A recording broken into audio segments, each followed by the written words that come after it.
Alors, force est de constater que le Bitcoin fait un peu du surplace en ce moment. Et certains se demandent même s'il commencerait pas à s'essouffler. Il y a même un analyste crypto très suivi sur Twitter, sur X, très suivi sur Twitter, qui vient même d'annoncer qu'on serait officiellement entré en bear market.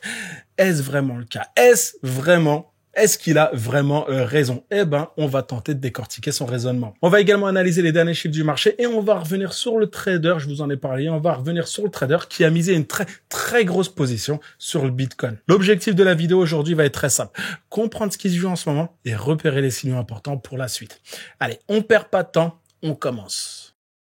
Alors, le Bitcoin stagne, oui, mais la question qu'on peut se poser, pour combien de temps encore? Parce que oui, depuis un petit moment, le Bitcoin tourne en rond sans vraiment prendre de direction claire, ni à la hausse, ni à la baisse. On appelle ça dans le milieu un range. Le prix bouge dans une zone assez serrée, sans gros mouvement. Alors d'habitude, on voit plus d'actions en semaine et un marché plus calme le week-end. Mais là, j'ai presque l'impression que c'est comme si tout était au ralenti, peu importe le jour. Et pourtant, le Bitcoin est connu pour ses variations brutales et beaucoup scrutent ses moindres mouvements. Sauf que ces derniers temps, les secousses sont moins violentes. Ce calme est peut-être le signe qu'un gros mouvement se prépare. Ça pourrait être déclenché par des annonces économiques très importantes comme celle de la Réserve fédérale ou d'autres banques centrales. On en a parlé hier parce que les décisions sur les taux d'intérêt, pour rappel, les décisions sur les taux d'intérêt ont souvent un impact direct sur les marchés financiers, y compris la crypto-monnaie. Et pendant que le marché semble hésiter, il y a certains gros joueurs qui prennent des positions énormes sur des produits dérivés. C'est le cas d'un certain Mr. Short qui parie massivement sur la baisse du Bitcoin. Pourquoi je vous en reparle? Je vous en ai parlé hier, mais pourquoi je vous en reparle aujourd'hui? Pourquoi je pense que c'est important? Parce que ces choix pourraient donner des indices sur la suite des événements. Alors, pour rappel, si vous n'avez pas vu ma vidéo d'hier, il y a quelques jours, un trader surnommé Mr. Short a attiré l'attention en montant une énorme position de vente à découvert sur le Bitcoin. En clair, pour faire simple, il a parié sur une baisse du prix du Bitcoin. Il a d'abord ouvert une position de plus de 370 millions de dollars. Il l'a augmenté à 430 millions de dollars en utilisant un levier de x40. Ça veut dire quoi? Ça veut dire qu'avec un capital de départ relativement faible, il s'est mis à contrôler une somme gigantesque. Mais au-delà de cette somme, ça voulait aussi dire qu'un simple mouvement de quelques pourcents à la hausse pouvait le liquider, pouvait le faire liquider, pouvait le mettre dans une situation très inconfortable. Puis plutôt de calmer le jeu, plein de testo, il a encore renforcé son short atteignant plus de 500 millions de dollars. Son prix d'entrée moyen, 83 897 dollars. Et il s'est retrouvé dans une situation où il suffisait d'un petit pourcent sur le Bitcoin pour qu'il perde ses 13 millions de dollars de marge et voit sa position fermée automatiquement. Mais au lieu de couper et d'accepter la perte, il a fait quelque chose d'encore plus risqué. Il a augmenté sa position short et a ajouté de l'ETH, a ajouté de l'Ethereum à la vente. Un pari ultra dangereux qui aurait pu lui coûter la vie, qui aurait pu lui coûter très cher. Mais finalement, coup de tête, il a réussi à fermer sa position à temps en encaissant un petit 9 millions de dollars. 9 millions de dollars, c'est beau gosse, c'est beaucoup. Bon, il avait frôlé les 11 millions de dollars, mais 9 millions de dollars, c'est vraiment... Moi, je trouve que c'est très fort. Surtout que cette opération s'est déroulée sur 8 jours. Bon, en tout cas, j'imagine beaucoup de pression parce qu'avec un tel levier, un mauvais mouvement du marché peut te ruiner en un clin d'œil. Maintenant, la question qu'on peut se poser, pourquoi prendre un risque aussi énorme? Alors, il y a certains qui pensent que l'argent utilisé venait de sources douteuses et que sur une plateforme centralisée, son compte aurait été bloqué.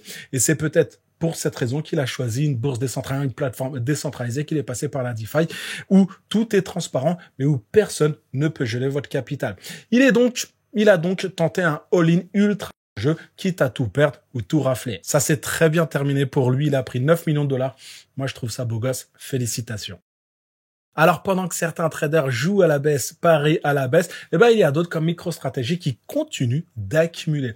Pour rappel, MicroStrategy, c'est quoi? C'est une entreprise dirigée par Michael Saylor, qui est l'un des plus gros investisseurs institutionnels en BTC. À la base, ils étaient spécialisés dans tout ce qui est logiciel, mais on les connaît davantage, on les connaît aujourd'hui beaucoup plus pour leur implication dans le Bitcoin. Et récemment, ils ont ajouté 130 BTC à leur portefeuille pour 10,7 millions de dollars. Dit comme ça peut paraître énorme, mais pour MicroStrategy, c'est presque rien du tout. Peanut, un achat discret. Parce que d'habitude, Michael Saylor achète par centaines, voire même milliers de BTC d'un coup. Et là, aujourd'hui, avec ce petit achat, le stock total de MicroStrategy est de 499 226 BTC, soit environ milliards de dollars investis. Maintenant, une question qu'on peut se poser, pourquoi un tout petit achat quand on connaît Michael Saylor? Pourquoi Saylor achète-t-il si peu? Eh bien, la réponse est très simple. Ça dépend de sa capacité à lever des fonds. Et quand le marché est euphorique, il peut facilement emprunter de l'argent ou émettre des actions pour financer ses achats. Mais quand l'ambiance est un petit peu plus calme, trouver des investisseurs ou des prêteurs, eh ben, ça devient un petit peu plus compliqué. Après, ça veut absolument pas dire qu'il y a des doutes sur le Bitcoin, mais juste qu'il y a moins de cash dispo pour en acheter. Un autre point important en ce moment, c'est la sortie massive d'argent des produits d'investissement liés au Bitcoin, liés aux crypto-monnaies. Pour faire simple, il existe plusieurs fonds cotés en bourse. Il y a les ETF, il y a les ETP, il y en a d'autres.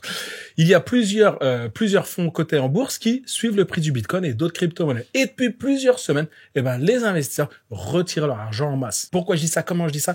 C'est très simple. Sur les 5 dernières semaines, les retraits totalaient 6,4 milliards de dollars, dont 1,7 milliard rien que sur la semaine dernière. Pour le Bitcoin, ça représente 5,4 milliards de dollars retirés sur la période, avec 978 millions de dollars sortis sur une seule semaine. Alors, à première vue, on pourrait penser que les gros investisseurs fuient le marché, ou j'ai vu passer un tweet cette semaine, ou parient à la baisse. Mais en réalité, même les produits qui parient sur la baisse du Bitcoin ont vu des retraits. Autrement dit, pour faire simple, c'est pas un mouvement purement baissier, c'est plutôt un signe que beaucoup d'investisseurs préfèrent réduire leur position et attendre. Ils cherchent pas forcément à parier contre le marché, mais ils cherchent tout simplement à être prudents, à jouer la sécurité. Focus ETF Bitcoin. Ils ont perdu environ 4,8 milliards de dollars depuis leur pic, soit une baisse de 12% en termes d'actifs sous gestion. C'est significatif, oui, mais pas aussi violent que la chute du prix du Bitcoin sur la même période qui a parfois atteint les 30%.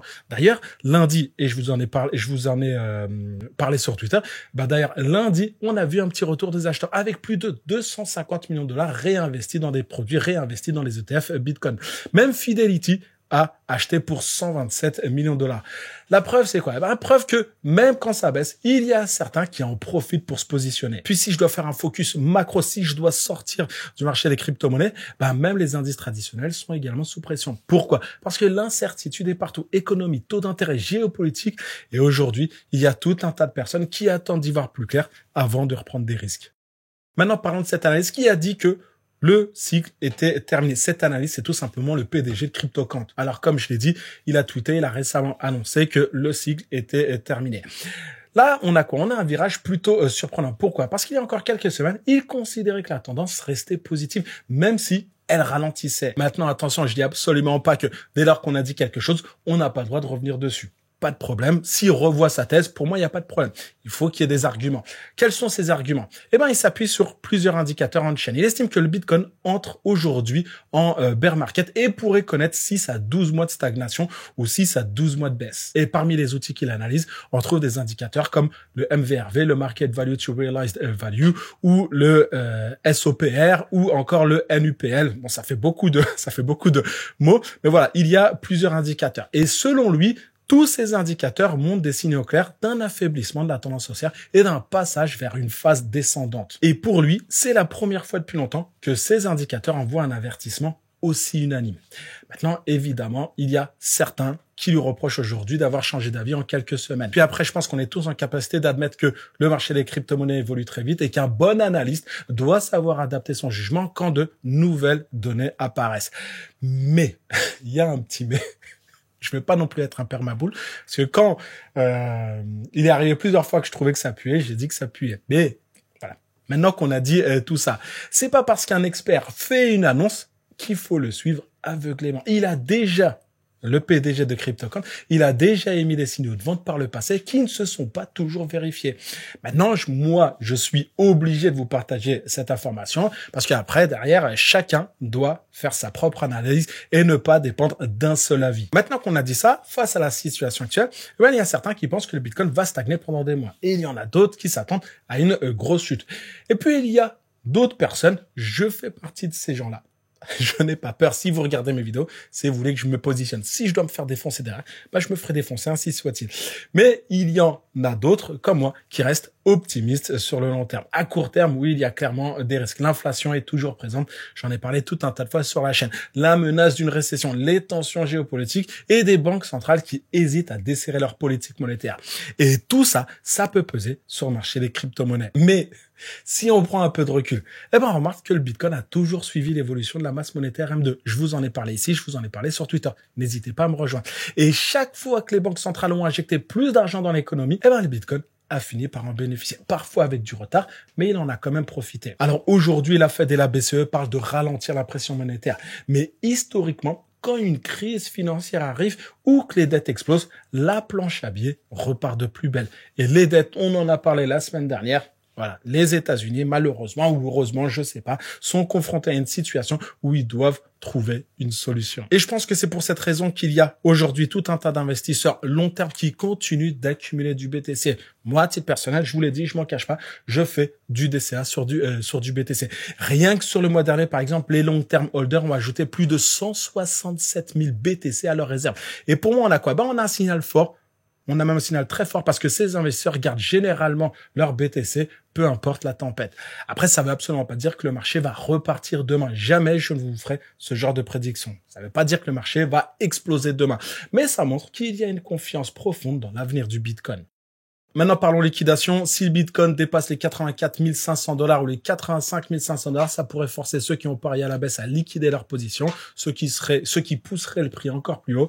Par contre, si le Bitcoin casse les 82 150 $ ou 81 900 $, cette fois, les acheteurs, ceux qui parient à la hausse, ce sont eux qui risquent de se faire sortir. Ce qu'il faut également savoir, c'est que plus le marché reste coincé dans une zone, reste coincé dans une fourchette, plus il accumule des poches de liquidité à certains niveaux. Et plus la sortie de cette zone peut être brutale si les prix cassent un seuil clé.